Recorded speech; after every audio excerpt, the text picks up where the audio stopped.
quite a few popular public speakers on the spiritual field. In the spiritual field are there. There is Sadhguru, there is B.K. Shivani, there are many motivational speakers, and I find a lot of them are listening to uh, stuff. How difficult is it to listen and incorporate?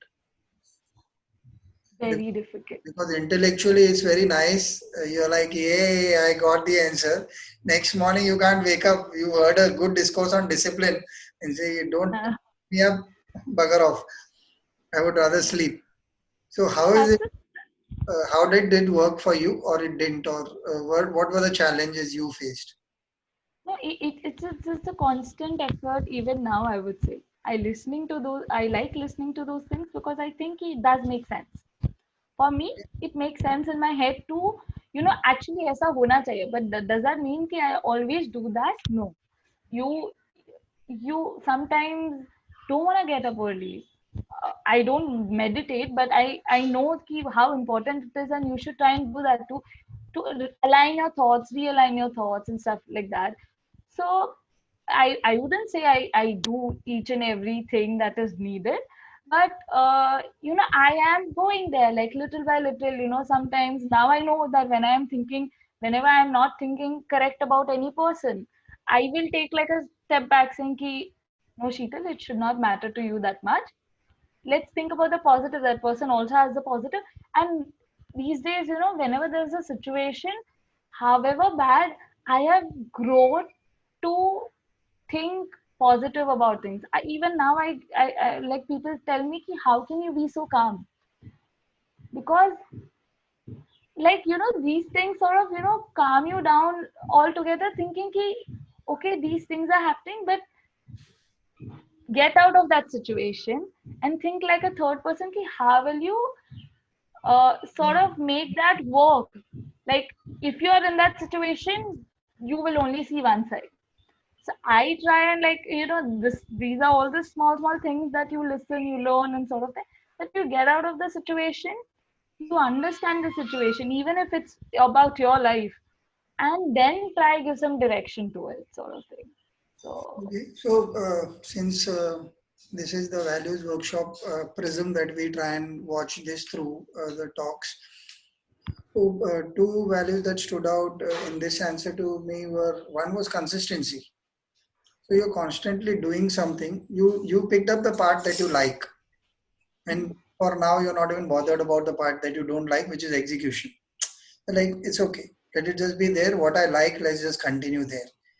So the consistency of following a good part, listening constantly to that rather than listening to the naysayers, that this is the end of the world and we are all going to die, and doomsday predictions and whatever is happening. And obviously, our minds also do process these kind of thoughts, but you're not giving it the full emphasis. You are constantly doing something else, which is a more dissecting view of the world.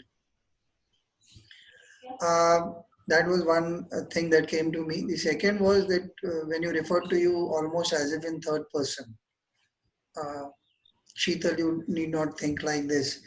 I think that distance is a beautiful thing. Call it whatever. There are different names in different religions for that. I think in Buddhist meditation, we call it anatta, sense of no self. But that's far deeper and has many layers of meanings, obviously. But basically saying that I am not, to make it very practical in today's lifetime, I am not the most important. I may be having a point of view about the situation. It may be happening to me. I may be the most affected also, but still I am not the most important. Let's just be there. Let's just park this here and take a look from afar. How does it look? I think that is a very good value that I would love to imbibe very often, because sometimes in the heat of the moment you do not realize. So now, nice trick question that came to me: when you fail in this attempt, hmm. how does Sheetal look at Sheetal? See, failure so happens at each stage, but you sort of get up. But this is all gyan, na?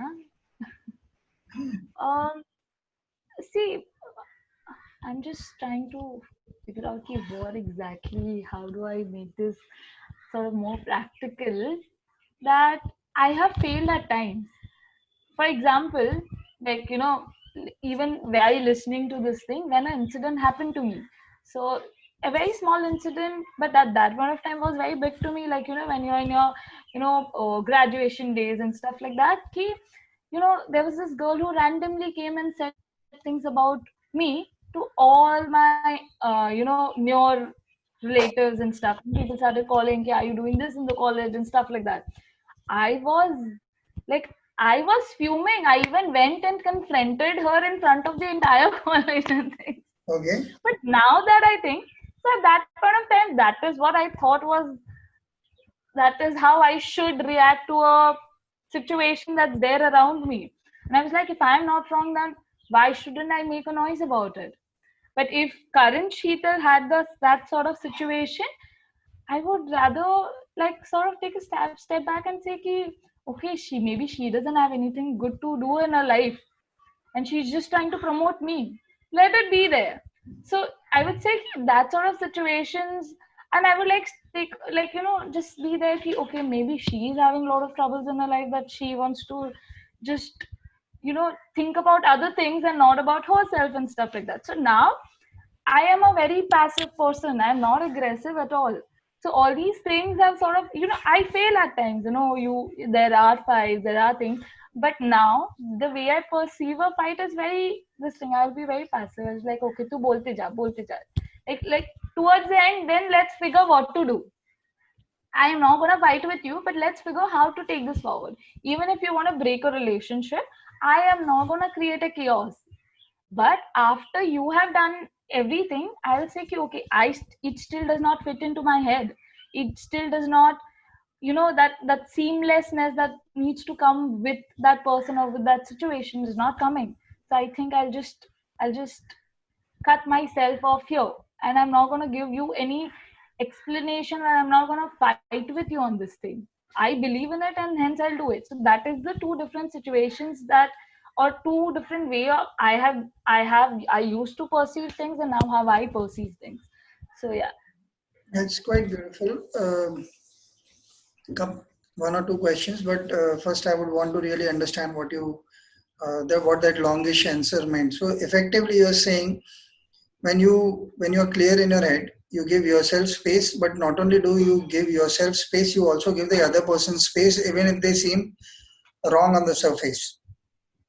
Uh, and this pause that you've been mentioning in all your answers is something that you're gaining. That you want to wait before you react positively or negatively, whether it is choosing to party with someone or not to party with someone or react to something. This kind of helps you in terms of um, gauging the situation better, and then also emphatically listening to them gives you a chance to respond in a far more holistic manner. This is what I think, and this is what I stick to. Alternately, I'm also presuming if you get new information which you had not perceived before, you may be willing to change your point of view about that. That goes without saying. So, one question I want to bring up again, because we started this thing on relationships. Uh, One of our mutual colleagues, who is no longer working with us, had once told me she had a bad time in her relationship because she was unable to give time. And I want to bring the focus to a romantic relationship sheerly for the aspect of that puts a lot of pressure in today's time, because that is one of the relationships uh, which is given a lot of emphasis. Like with parents and brothers and friends, there is a lot of leeway. But in Mhm. that relationship, there is too much of possessiveness and there is too much of pulls and pushes that happen. And in the kind of jobs that we are leading, uh, I find people related to me also. Love marriages, arranged marriages, all those things are superficial differences. Once you come together with a person in infatuation, love, marriage of any kind, or live-in relationship, it does not matter.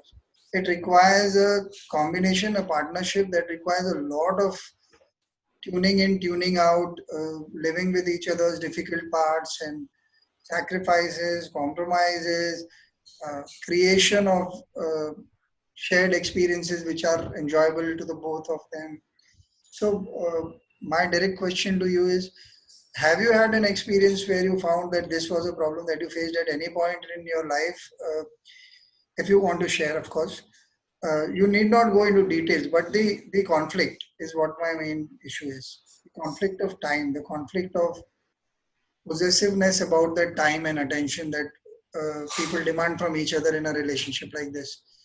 Would you have any thoughts on that? Any experiences that you want to share of yours, of your friends, something that you saw up close, and how it affected you uh, positively or negatively at any point? Would say that you're asking this thing to a very wrong person, because when it comes to having a romantic relationship with someone, I don't know. I have been since a very long time. That door is very closed for me, because I see my friends like they are happy, but other moment they have a fight, or for days they go without talking to each other and things like that. And I'm like, I already have so many people around me. I don't need one more person जिसको मैं 100% attention do. That they'll, it starts creating conflicts कि okay, why are you not giving me time, or why are we spending time with the friends, and why are we not alone, or whatever things like that. So I have seen so many I would say ups and downs with relationships around me, that right now तो I'm very focused on saying कि चलो काम पे थोड़ा ज़्यादा ध्यान देते हैं, let's just more focus on our family and friends and not get into that route. I'm sure it's a very beautiful thing. So like 2 days back, one of my friends had we celebrated their first marriage anniversary and stuff. They were going on for 10 years. We have seen them fight and not talking for years, I would say. Months and years. I'm not even talking about that 1 day, 2 day fight. It has been so bad, nasty. But I think that pull, connect, that comfortness that you find, that end of the day they are with each other. Their parents were not there against it. There were a lot of things that happened. Even after that, they genuinely took a call ki, okay, if our parents are not happy with this thing, let's not do it. Like we like this not gonna make sense by getting our parents into that sort of state and stuff. But today, but that pull again, I would say ki they stopped talking and stuff, but that pull was so strong that they came back, they kept coming back, and today they're married and like happy married 1 year into it, and it's still new for them, still new for all of us, and all stuff like that. So I think I can only talk about thoda about our father's relationship, because I have not. It's an uncharted water territory for me, so I won't be able to give a lot of Yeah, experiences, personal experiences from